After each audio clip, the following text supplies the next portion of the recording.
মুসলিম পরিবারে জন্মগ্রহণ করে নামাজ পড়েন না কেন? নামাজ কি হুজুরদের উপর ফরজ?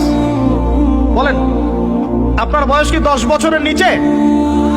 তাহলে আপনি নামাজ পড়েন না কেন? ফরজ মানে কি? আপনি ইচ্ছা হইলে করলেন, ইচ্ছা হইলে করবেন না, নাকি? এটা ফরজ? ফরজ হইতো বোঝেন। ফরজ কি?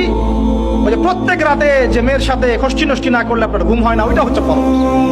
স্কুলে কলেজে গিয়ে মেয়েদের সাথে অ্যাফেয়ার্স করা, ডেটিং করা, পাবজি খেলা, আমাদের সবার উপর এখন ইউটিউবিং, ফেসবুকিং ফরজ।